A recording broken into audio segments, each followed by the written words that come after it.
আসসালামু আলাইকুম। অবিরাম বাংলা সংবাদে সবাইকে স্বাগত জানাচ্ছি। আমি মমরিনাজ মমি। শুরুতেই বিআরবি কেবল সংবাদ শিরোনাম। করোনা ও উপসর্গে একদিনে 12 জেলায় আরও 96 জনের মৃত্যু, ঊর্ধ্বমুখী শনাক্তের সংখ্যা।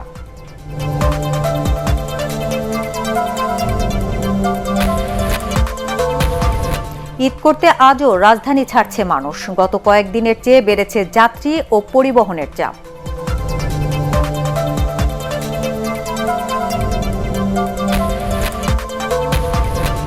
অতিরিক্ত যানবাহনের চাপে ঢাকা টাঙ্গাইল বঙ্গবন্ধু সেতু মহাসড়কে 17 কিলোমিটার জুড়ে তীব্র যানজট।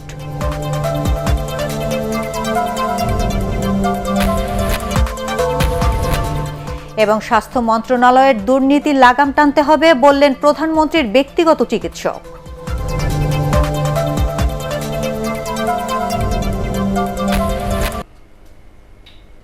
এবার জানাবো বিস্তারিত।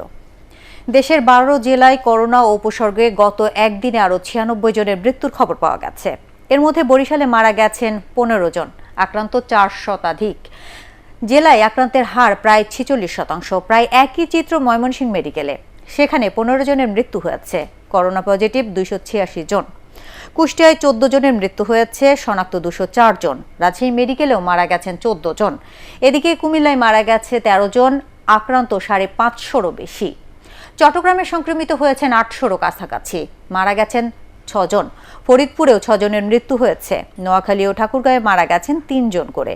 শেরপুরে 2, ব্রাহ্মণবাড়িয়ায় 2 জনের মৃত্যু হয়েছে। ব্রাহ্মণবাড়িয়ায় 106 জন। আক্রান্ত হওয়ায় এর হার 42% ছাড়িয়েছে। এছাড়া জামালপুরে 1 জনের মৃত্যুর খবর পাওয়া গেছে।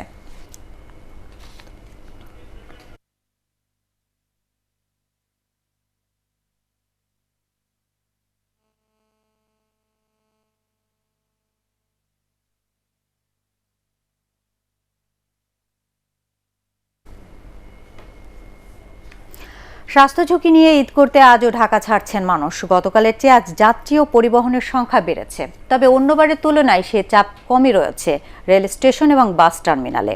দর্শক, এই মুহূর্তে রাজধানীর গাবতলীতে আছেন আমাদের সহকর্মী আদ্দিন সজীব। আমরা সরাসরি চলে যাচ্ছি সজীবের কাছে। সজীব, ঈদ উপলক্ষে স্টেশনগুলোতে ঘরমুখো মানুষের চাপ কেমন দেখছেন? আর যানবাহনগুলোতে স্বাস্থ্যবিধি মেনে আসন বন্টন হয়েছে কি?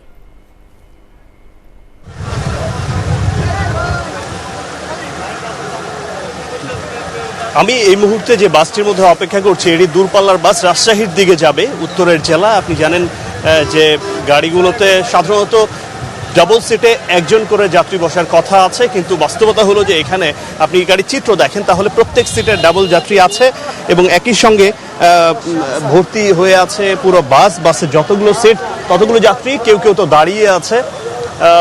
এখানে স্বাস্থ্যবিধি কতটুকু মানা সম্ভব হচ্ছে, একজন আরেকজনকে চেনে খুব কম পরিবারের সদস্যরা আছেন যারা একজন আরেকজনকে চেনেন। এই অবস্থায় তারা গাড়িতে যাচ্ছেন। অর্থাৎ সরকারি নির্দেশনা যেটা বলা হয়েছে যে স্বাস্থ্যবিধি মেনে মানুষ ঘরে ফিরবেন, গ্রামে যাবেন, বাড়ি যাবেন, সেটিও কিন্তু মানা হচ্ছে না। এবং এগুলো দেখার জন্য এখানে কেউ নেই। আপনি দেখতে পাচ্ছেন প্রত্যেকটা সিটে একজন আরেকজনকে চেনে কিনা এরকম মানুষের সংখ্যা এখানে খুব কম আছে।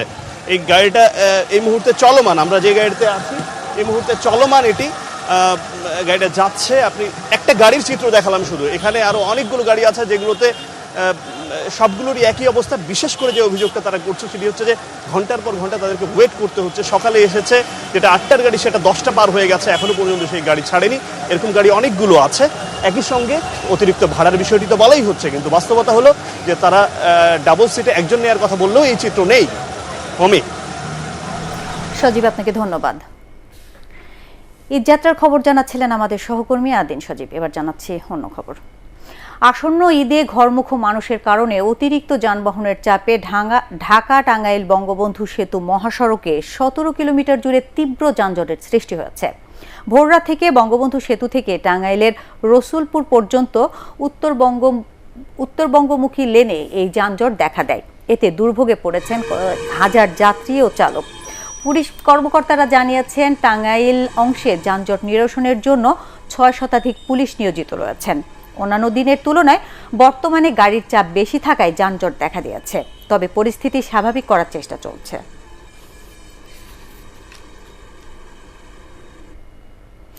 করোনা মহামারীতে স্বাস্থ্য মন্ত্রণালয়ের দুর্নীতির লাগাম টেনে ধরার পাশাপাশি সর্বোত্তর স্বচ্ছতা ও জবাবদিহিতা নিশ্চিত করা প্রয়োজন বলে মনে করেন প্রধানমন্ত্রীর ব্যক্তিগত চিকিৎসক অধ্যাপক ডাক্তার ABM আব্দুল্লাহ।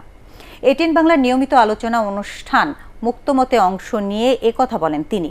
এ সময় টিকা দেওয়ার ক্ষেত্রে যে অতিরিক্ত ব্যয় হয়েছে তার বিবরণ জনসমক্ষে তুলে ধরার তাগিদ দেন ডিবেট ফর ডেমোক্রেসির চেয়ারম্যান হাসান আহমেদ চৌধুরী কিরণ। মনির হোসেন তপুর রিপোর্ট। মহামারী করোনায় দৈনিক শনাক্তের হার বিবেচনায় বাংলাদেশ এখন এশিয়ায় প্রথম ও বিশ্বে চতুর্থ স্থানে উঠে এসেছে। সময় মতো করোনা টিকা না পাওয়ায় এশিয়ার অনেক দেশ থেকে পিছিয়ে আছে বাংলাদেশ। এদিকে করোনার শুরু থেকে স্বাস্থ্য মন্ত্রণালয়ের নানা অনিয়মের চিত্র উঠে আসে গণমাধ্যমে। কোন কোন টিকাগুলোকে তারা দিবার জন্য প্রাধান্য দিচ্ছে? করোনার ভয়াবহতা ও স্বাস্থ্য খাতে অনিয়ম নিয়ে আলোচনা অনুষ্ঠান মুক্তমত আয়োজন করে এটিএন বাংলা। অনুষ্ঠানে প্রধানমন্ত্রীর ব্যক্তিগত চিকিৎসক ও মেডিসিন বিশেষজ্ঞ অধ্যাপক ডাক্তার ABM আব্দুল্লাহ বলেন, স্বাস্থ্য মন্ত্রণালয়ের দুর্নীতি শূন্যের কোঠায় নামিয়ে আনার পাশাপাশি জরুরি ভিত্তিতে করোনা টিকা তৈরিতে কার্যকর পদক্ষেপ নেওয়া প্রয়োজন। স্বাস্থ্য মন্ত্রণালয়ের যে দুর্নীতি বলেন, অযোগ্যতা বলেন, অদক্ষতা বলেন, সমন্বয়হীনতা বলেন, এই করোনা এসে এটা কিন্তু একটা উন্মোচিত করে ফেলছে। দুর্নীতি লাগাম আমরা জরুরি ভিত্তিতে শক্তভাবে এটা ধরা উচিত, যেন মানুষ ভবিষ্যতে আর এসব করতে সাহস না পায়। নাহলে কিন্তু আমাদের দেশের জন্য আগামী দিনে একটা ভয়াবহ বিপর্যয় কিন্তু অপেক্ষা করছে। আসলে এ সময় অনুষ্ঠানের সঞ্চালক হাসান আহমেদ চৌধুরী কিরণ বলেন, এই অতিমারি থেকে বাঁচতে টিকা সরবরাহের পরিমাণ আরও বাড়িয়ে পর্যায়ক্রমে সব শ্রেণী পেশার মানুষকে দ্রুত টিকার আওতায় আনতে হবে। ভারতে 25 থেকে 26% মানুষকে কমপক্ষে এই টিকা প্রদান করা হয়েছে। শ্রীলঙ্কায় 30% টিকা প্রদান করা হয়েছে। এমনকি পাকিস্তানেও 9 থেকে 10% মানুষকে এই গণটিকা প্রদান করা হয়েছে। বাংলাদেশে আমরা এখনও 5-6%-এর বেশি মানুষকে গণটিকা প্রদান করতে পারিনি। সে কারণে এই করোনার ভ্যাকসিন প্রদানে বাংলাদেশ এখনও পর্যন্ত সফলতার মুখ দেখতে পারেনি। বিশ্ব স্বাস্থ্য সংস্থা বলছে যে টিকার মূল্য যা হবে তার থেকে 90% খরচ হবে টিকা প্রদানে।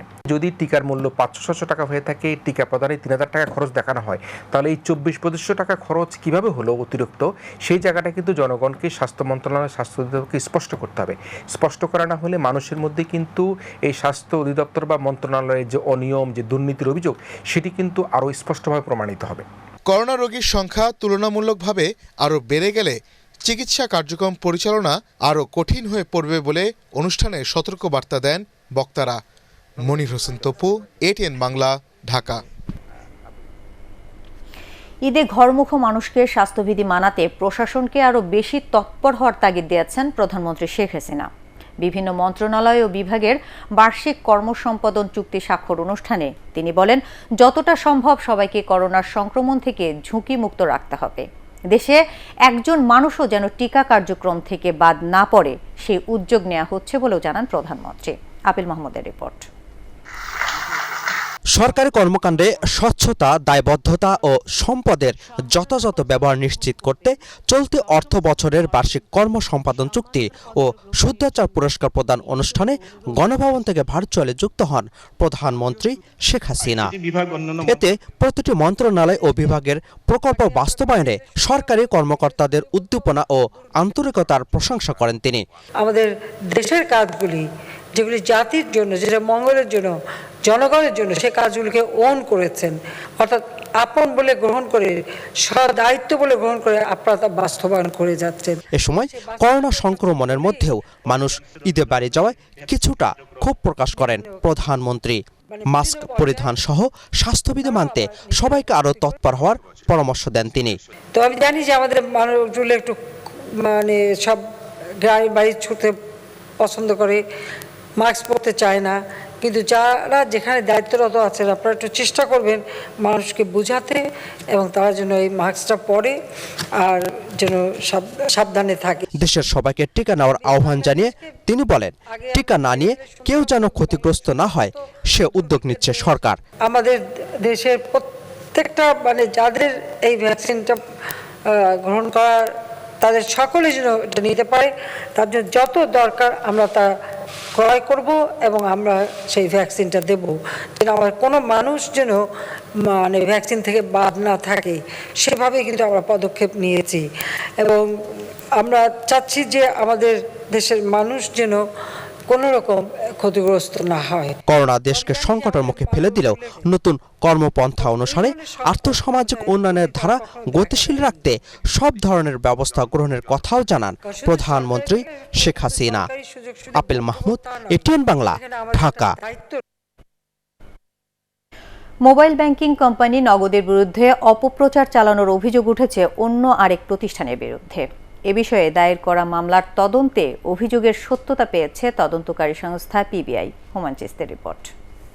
উস্তাদ, আপনার নগদ আছে না? আরে নগদে তো ক্যাশ আউট করি, নগদে রিচার্জও করা যায়। বাংলাদেশ ডাক বিভাগের মোবাইল ব্যাংকিং কোম্পানি হিসেবে এরই মধ্যে জনপ্রিয়তা পেয়েছে নগদ। সবকিছুতে শুধু লাভই লাভ। সম্প্রতি জাতীয় একটি দৈনিকে কোম্পানিটির আইনি ভিত্তি নিয়ে প্রতিবেদন প্রকাশিত হয়। ওই প্রতিবেদনের কিছু অংশ নিয়ে অপপ্রচারমূলক লিফলেট বিলি করা হয়। বিষয়টি নজরে এলে গত ফেব্রুয়ারিতে মামলা করে নগদ কর্তৃপক্ষ। নিয়ম নীতি এবং দেশীয় রাষ্ট্রীয় যে আইন এবং আমাদের যে রুলস রেগুলেশনস আছে এগুলো মেনে ব্যবসা করছে। দুষ্কৃতী চক্রের যে প্ররোচনা বা যে মিসলিডিং কমিউনিকেশন ডেফিনেটলি আমাদের ব্র্যান্ডকে, আমাদের সুনামকে ক্ষুণ্ণ করেছে এবং আমরা আইনের আশ্রয় চেয়েছি। মামলার তদন্তের দায়িত্ব দেওয়া হয় পুলিশ ব্যুরো অফ ইনভেস্টিগেশন পিবিআইকে। তদন্তে অভিযোগের প্রমাণ পেয়ে আদালতে 16 জনের বিরুদ্ধে চার্জশিট দেওয়া হয়েছে। যাদের নামে প্রথমে অভিযুক্ত করেছিল তাদের নামে আমরা সত্যতা পাই নাই, সেখানে তাদের কিছু অফিসিয়ালের আমরা কিছু সত্যতা পেয়েছি, সেই হিসাবে আমরা বিজ্ঞ আদালতে প্রতিবেদনটা পাঠিয়ে দিয়েছি। এমন অপপ্রচারে বিশাল আর্থিক ক্ষতির কথা জানিয়েছে নগদ কর্তৃপক্ষ। তারা চান এ বিষয়ে আইনি প্রতিকার। হুমায়ুন চিস্তি, এটিএন বাংলা, ঢাকা। বাংলাদেশে একটা পরিবর্তন নিয়ে এসেছি। খাদ্য মজুদের সক্ষমতা বাড়াতে চলতি বছরেই ব্রাহ্মণবাড়িয়ার আশুগঞ্জে চালু হচ্ছে 1,05,000 মেট্রিক টন সক্ষমতার বৃহৎ আধুনিক সাইলো। এরই মধ্যে প্রকল্পটির 72% কাজ শেষ হয়ে গেছে। প্রকল্পটি বাস্তবায়ন হলে আধুনিক এই খাদ্য সংরক্ষণগারে ব্রাহ্মণবাড়িয়া সহ পূর্বাঞ্চলের চাল খাদ্য শস্য দীর্ঘদিন সংরক্ষণ করা যাবে। ব্রাহ্মণবাড়িয়া প্রতিনিধি ইসহাক সুমনের রিপোর্ট, জানাচ্ছেন বিপ্লব রায়। দেশের পূর্বাঞ্চলীয় ধান চালের সবচেয়ে বড় বাজার ব্রাহ্মণবাড়িয়ার আশুগঞ্জ। মৌসুমে প্রতিদিন হাওড়াঞ্চলের উৎপাদিত 50,000 মনেরও বেশি ধান আসে এ হাটে। এখানকার 400রও বেশি চাতাল কলে তা থেকে চাল হয়ে সরবরাহ হয় বিভিন্ন স্থানে। সরকারিভাবেও বিপুল পরিমাণ ধান চাল সংগ্রহের বাজারও আশুগঞ্জ। দীর্ঘদিন গুণগত ও পুষ্টিমান বজায় রেখে চাল মজুদে 2018 সালের এপ্রিলে এখানে মেঘনার তীরে আধুনিক খাদ্য সংরক্ষণাগার স্থাপনের কাজ শুরু হয়। বিশ্বব্যাংকের 504 কোটি টাকা ব্যয়ে প্রকল্পটি কাজ শুরু করে দুটি ঠিকাদারি প্রতিষ্ঠান। কিন্তু কাজটি 2020 সালের এপ্রিলে শেষ করার কথা থাকলেও নানা জটিলতায় সম্ভব হয়নি। যে সমস্ত ইলেকট্রোমেকানিক্যাল ইকুইপমেন্ট আছে এগুলো আমাদের অগাস্টের ভিতরে এসে যাবে এবং এটা অ্যাসেম্বলিং 2-2.5 মাস, তারপর ট্রায়াল রান আমরা আশা করি ডিসেম্বরের ভিতর পারবো। কর্তৃপক্ষ বলছেন এটি হবে দেশের সবচেয়ে বড় চালের সংরক্ষণাগার। এই 30টা সাইলোবিনের কোনটাতে কোন সময় চালাতে হবে সে কন্ট্রোল রুমে বসেই দেখতে পারবে। কিন্তু সম্প্রতি প্রকল্পটি পরিদর্শন শেষে নির্ধারিত সময়ের মধ্যে নির্মাণ কাজ শেষের নির্দেশ দেন খাদ্যমন্ত্রী। সেপ্টেম্বরের মধ্যে পারবে কি পারবে না প্রেশারাইজ করে আমরা আশুগঞ্জের সাইলোটা যত তাড়াতাড়ি নিতে পারি।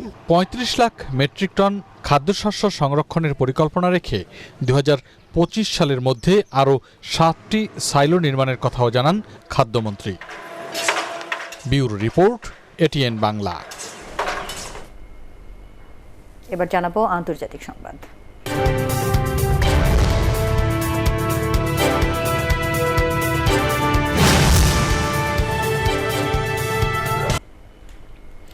সাংবাদিক, মানবাধিকার কর্মী ও আইনজীবী সহ বিশ্বের বিভিন্ন দেশের গুরুত্বপূর্ণ ব্যক্তিদের স্মার্টফোনে আড়ি পাতার অভিযোগ উঠেছে ইসরায়েলের একটি সরকারি গোয়েন্দা সংস্থার বিরুদ্ধে।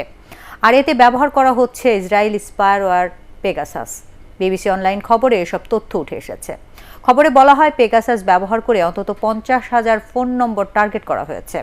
প্যারিস ভিত্তিক সংবাদ সংস্থা ফরবিডেন স্টোরিজ ও লন্ডন ভিত্তিক মানবাধিকার সংগঠন অ্যামনেস্টি ইন্টারন্যাশনাল প্রথমেই তথ্য পায়।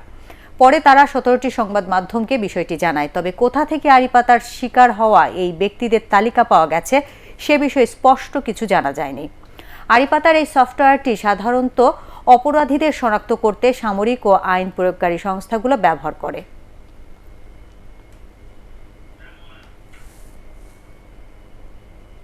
এবার জানাবো পার্টেক্স খেলার খবর।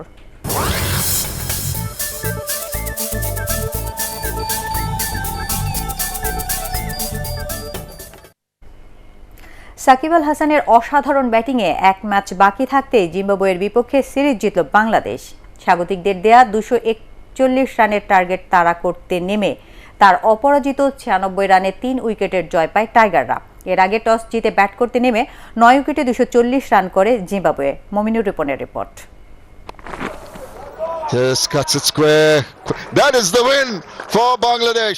সাকিব আল হাসানের বিরুদ্ধে রোমাঞ্চকর এক ম্যাচ জিতল বাংলাদেশ। ব্যাটসম্যানদের ব্যর্থতায় সিরিজের সমতায় ফেরার স্বপ্ন দেখছিল জিম্বাবুয়ে, কিন্তু স্বাগতিকদের হতাশ করে দলকে জয়ের বন্দরে পৌঁছে দেন সাকিব। তাতে এক ম্যাচ বাকি থাকতে 2-0-তে সিরিজ নিশ্চিত হলো টাইগারদের। তামিম ইকবাল জিম্বাবুয়ের দেয়া 241 রানের টার্গেটে খেলতে নেমে ক্রমেই পথ হারান বাংলাদেশি ব্যাটসম্যানরা। 74 রানের 4 উইকেট হারিয়ে বিপর্যয়ে সফরকারীরা। সাকিব এক প্রান্ত আগলে রাখলেও হতাশ করেন মাহমুদুল্লাহ, মেহেদী ও আফিফ। 173 রানে 7 উইকেট হারিয়ে মহা দুশ্চিন্তায় টাইগাররা। কিন্তু আশার সলতেটা তখনও জ্বালিয়ে রেখেছিলেন বাংলাদেশের পোস্টার বয় সাকিব আল হাসান। সাইফুদ্দিনকে নিয়ে দলকে খাদের কিনারা থেকে টেনে তোলার কাজটা নিজের হাতেই তুলে নিলেন তিনি। সাইফুদ্দিনকে নিয়ে ঠান্ডা মাথায় শেষ 11 ওভারে প্রয়োজনীয় 68 রান তুলে নিলেন 5 বল বাকি থাকতে। জিম্বাবুয়ের বিপক্ষে প্রত্যাশিত জয় পেল বাংলাদেশ। তবে দীর্ঘদিন পর দুর্দান্ত ব্যাটিং উপহার দিলেন সাকিব। শেষ পর্যন্ত 109 বলে 96 রানে অপরাজিত থাকেন তিনি। আর সাইফুদ্দিনের ব্যাট থেকে আসে 28 রান। এর আগে হারারেতে টস জিতে ব্যাট করতে নেমে শুরু থেকে নিয়মিত বিরতিতে উইকেট হারায় জিম্বাবুয়ে। তৃতীয় উইকেটে ব্রেন্ডন টেলর ও রেগিস চাকাবার 47 রানের পর ষষ্ঠ উইকেটে সিকান্দার রাজার সঙ্গে মাদভেরের জুটিতে আসে 63 রান। সর্বোচ্চ 56 রান করেন মাদভেরে। শরীফুল ইসলাম 46 রানে নিয়েছেন 4 উইকেট। মমিনুর রিপন, এটিএন বাংলা। কলম্বোয় প্রথম ওয়ানডেতে শ্রীলঙ্কাকে 7 উইকেটে হারিয়ে 3 ম্যাচ সিরিজে এগিয়ে গেছে ভারত। প্রেমাদাসা স্টেডিয়ামে 186 রানে 6 উইকেট হারিয়ে এক পর্যায়ে 200-র নিচে অল আউটের শঙ্কায় পড়ে স্বাগতিকরা। তবে 8 নম্বরে নামা চামিকা করুণারত্নের 35 বলে 43 রানের ইনিংসে 9 উইকেটে 262 রানের চ্যালেঞ্জিং স্কোর পায় শ্রীলঙ্কা। জবাবে 58 রানে প্রথম উইকেট হারায় ভারত। তবে অধিনায়ক শেখর ধাওয়ানের অপরাজিত 86 আর ঈশান কিষানের 59 রানে 80 বল হাতে রেখেই জয় তুলে নেয় দ্বিতীয় সারির দল নিয়ে খেলতে যাওয়া সফরকারীরা।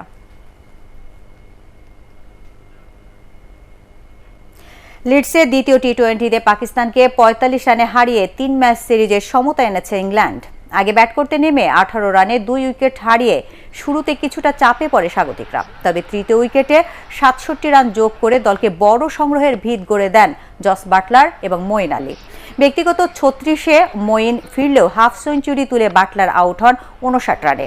শেষ পর্যন্ত সব উইকেট হারিয়ে 200 রান তোলে ইংলিশরা। জবাবে পাকিস্তানের কোনো ব্যাটসম্যানই প্রতিরোধ করতে পারেননি। তাতে 9 উইকেটে 155 রানে থামে তাদের ইনিংস। সর্বোচ্চ 37 রান করেন মোহাম্মদ রিজন।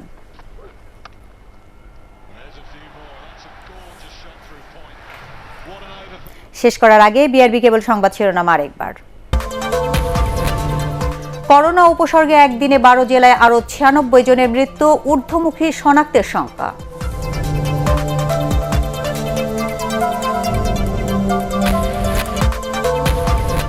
ঈদ করতে আজও রাজধানী ছাড়ছে মানুষ। গত কয়েকদিনের চেয়ে বেড়েছে যাত্রী ও পরিবহনের চাপ।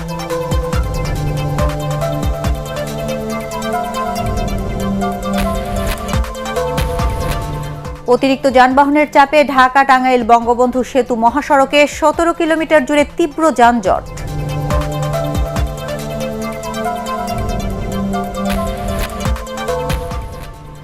এবং স্বাস্থ্য মন্ত্রণালয়ের দুর্নীতির লাগাম টানতে হবে বললেন প্রধানমন্ত্রীর ব্যক্তিগত চিকিৎসক।